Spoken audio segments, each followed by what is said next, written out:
Oh, oke. Halo gengs, Gocha. Jadi belakangan ini gue dapat komen yang sama terus untuk sekitar kayak 4 video terakhir gue ya.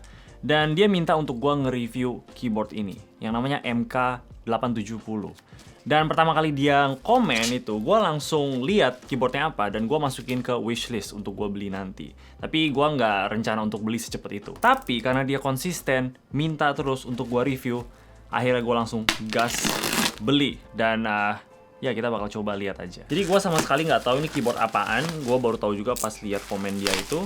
Tapi dari yang gue lihat sih kayaknya ini keyboard kayak bare bone gitu yang kita bisa semacam pre-build lah, semacam custom pre-build gitu loh. Tulisannya FLCMMK.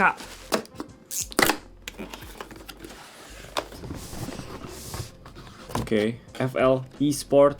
Kita dapat dongle. Ini ada yang versi wireless dan ada juga yang versi kabel only. Dan di sini kita ada yang wireless. Keyboardnya sendiri adalah sebuah TKL. Lumayan berat juga. TKL layout hot swap 5-pin universal south facing. Jadi mantep. Ada stabilizer yang kelihatannya sih udah di preloop tapi tipis banget. Nggak apa, kita coba aja nanti. Kabel dan switch keycap puller. Oke, jadi ini keyboardnya surprisingly lumayan oke sih ini. Solid juga, kayak nggak ada creaking sama sekali. Lumayan berat juga, coba kita timbang ya. Hampir 900 gram. Di sini ada... What is this? What? Ada USB-C lagi. Berarti ini juga USB-C dong. Satu lagi USB-C. Nah, gue sama sekali nggak tahu ini keyboardnya seperti apa ya. Tapi dari yang gue lihat sih kayaknya ini tray mount.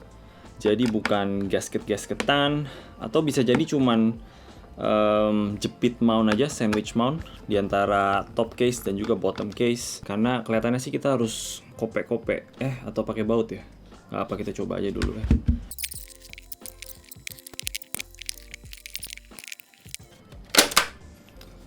Oke. Nggak sesusah itu sih, tapi tetap aja menyebalkan. Iya sih, ini kelihatannya sih tray mount ya. Kita ada baterai yang berapa ya gedenya? Nggak tertulis sih besarnya berapa. Coba nanti gue lihat di boxnya dan gue bakal tulis aja baterainya gedenya berapa. Dan bener, berarti kita ada 3 USB-C, kiri, kanan, dan depan. Gue baru pernah lihat yang kayak gini. Keren juga sih. Tumben juga nggak ada foam di dalamnya, tapi kita ada silikon rubber gitu di antara PCB dan plate. Coba kita lihat dulu, bongkar semuanya sebelum kita pasang. Rubber silikon di tengah. Plate mount stabilizer yang bawahnya sih udah di clip, udah di preloop juga, tapi seperti yang gue bilang tadi terlihat lumayan dikit. Tapi kita coba aja bakal rattle atau enggak. Gue sebagai yang mulai jatuh cinta lagi sama TKL, gue merasa ini keyboardnya ya lumayan cantik sih ya. Warnanya putih semua, putihnya juga cakep ini, bahannya juga nggak terlalu kelihatan murah ya. Kalau kita udah buka ya masih bengkok-bengkok lah kayak biasa. Tapi overall sih menurut gue oke aja. Yang bikin berat itu karena kita punya plate yang dari besi ini. Ini sendiri kayaknya setengah berat dari semuanya deh. Oke, coba kita taruh switch, dan di sini gue bakal pakai Jewik Black Ultimate karena gue kebetulan punya banyak untuk penuhin semua ini ya. Dan ya karena ini hot swap jadi gampang aja, tinggal dimasukin satu-satu. Pastiin aja pin-pinnya itu semuanya lurus, karena kalau nggak lurus dia nggak bakal masuk, dan kalau nggak masuk kita nggak bisa pencet tombolnya. Ini juga switch yang udah halus dan enak banget, nggak usah diapa-apain lagi. Harganya nggak terlalu mahal juga, sekitar 4.000 per switch gitu. Jadi kalau misalkan kita mau penuhin satu TKL kayak gini itu 348.000. Lumayan lah, lumayan, nggak terlalu mahal.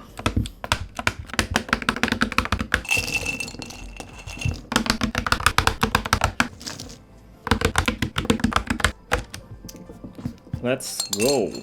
Untuk keycapsnya, di sini gue bakal pakai keycaps dari Journal After Friday, kolaborasi sama Noir, yang nama keycapsnya itu Maca. Yang kayaknya sih bakal cocok-cocok aja ya sama casing warna putih ini. Cherry profile, jadi aman sama PCB yang south facing di sini.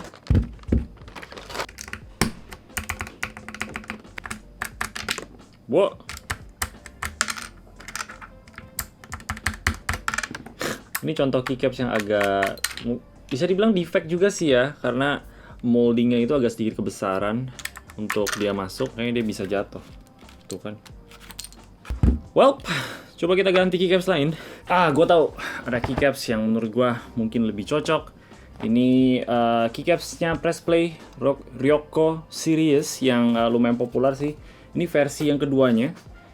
Dan kebetulan lagi ada di keyboard ini, jadi gue bakal tuker dulu.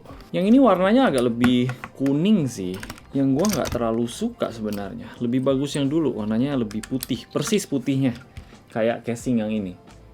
Ini warnanya agak sedikit beda, mungkin kelihatan, mungkin enggak ya. Gue rasa ini bisa disebut sebagai custom keyboard pre-built lah ya, soalnya kan keyboardnya sendiri yang wireless itu sekitar 1 juta, dan ditambah dengan keycaps dan juga switch, gua rasa sih masih bisa di bawah 2 juta lah. Ini kayaknya masih di bawah 2 juta sih. Dan menurut gua sih kalau untuk di bawah 2 juta ya, dan kalian pengen TKL, karena untuk keyboard pre-built sekarang yang TKL yang menurut gua bagus banget sih belum ada ya. Tapi ini juga bisa dibandingin sama Noir N2 yang menurut gua sih itu kedua tipe keyboard yang sama persis banget. Cuma beda hal-hal kecilnya, kayak di sini ada 3 USB, dan yang Noir itu tipenya udah jadi langsung, nggak usah diapa-apain lagi. Tapi harganya juga kurang lebih sama. Noir N2 berapa sih harganya? Noir N2 1,4 juta, jadi bisa dibilang lebih murah lah dibanding yang ini. Dan sejujurnya karena itu kedua keyboard yang sama, mending ya beli yang lebih murah aja. Ini yang gue males dari hot swap ya. Makanya gue kalau beli custom keyboard, gue sekarang belinya solder. Karena gue males kalau cabut-cabut, switchnya ikut kecabut nih. Tuh, menyebalkan. Karena gue sebenarnya jarang banget ganti switch. Gue selalu pastiin gue suka sama switchnya sebelum gue pakai. Yang gue sering ganti itu keycaps. Dan agak menyebalkan untuk keycapsnya ikutan copot. Gue jadinya tim solder nih. Tapi untuk keyboard pre-built kayak gini sih ya udah jelas harus hot swap lah. Kalau solder, netizen pada ngamuk nanti. Ini dua kemana ya? Kok hilang ya? Done. Kelar. Cakep juga ya. Lumayan lah. TKL nih memang selalu terlihat cantik.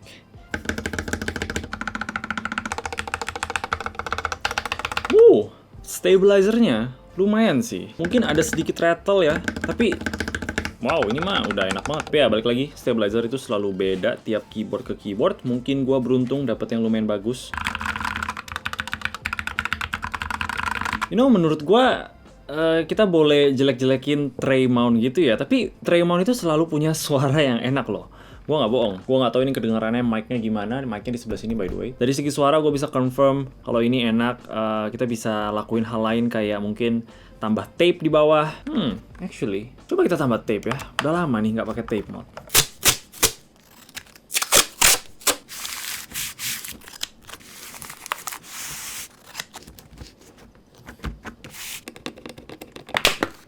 Oke, kelar tape mod. Sekarang kita coba dengar suaranya.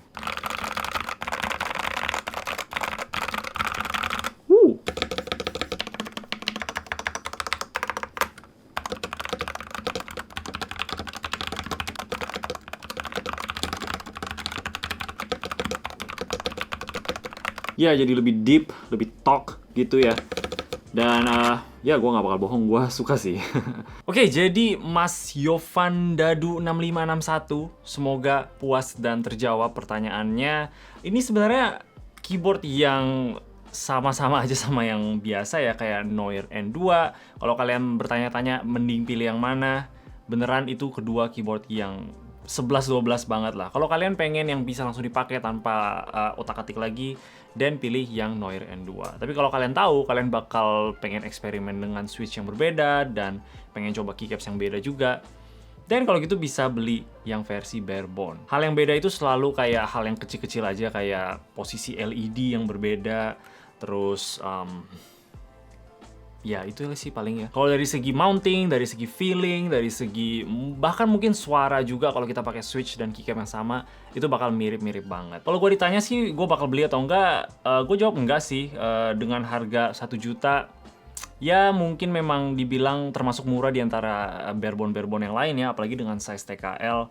Tapi gue bakal tabung lebih lagi untuk ambil kayak Noir Z1 atau Z2 yang punya feeling ketik yang mungkin lebih enak ya, nggak tremon-tremon banget, dan juga punya bahan aluminium. Dan sekarang juga udah banyak banget keyboard custom yang harganya sangat affordable kayak QK, QWERTY Keys gitu, QK65, QK75 gitu-gitu. Kalau nggak salah sih mereka semua di bawah 3 juta. Gue juga ada beli satu namanya Jeris 65 yang gue pernah upload juga di Instagram. Itu juga harganya di bawah 3 juta. Jadi menurut gue dibanding beli ini yang totalnya bisa sekitar di atas 1,5, gue yakin mending tabung sedikit lagi, pakai aja apa yang kalian punya sekarang, tabung sedikit lagi kalau kalian pengen keyboard yang bener-bener bagus untuk dapetin keyboard-keyboard yang kayak gue sebut tadi. Jadi Jovan Dadu 6561 untuk menjawab pertanyaan Anda, apakah keyboard ini bagus atau worth it untuk dibeli atau enggak. Untuk bagus sih ya udah jelas bagus lah, nggak jelek gitu, bukan yang kalian tiba-tiba pakai terus ngerasa kayak jelek banget, nggak enak, buang. Apakah worth it? Menurut gua sih enggak. Tapi jangan khawatir karena Jovan Dadu 6561 gua bakal kasih keyboard ini ke Anda. Kenapa gue pakai Anda sekarang? Jadi Jovan Dadu 6561, kalau Anda menonton video ini, coba tulis di komentar di bawah, tulis apa aja terserah, tapi masukin IG Anda di situ. IG lu. Gue pakai Anda terus.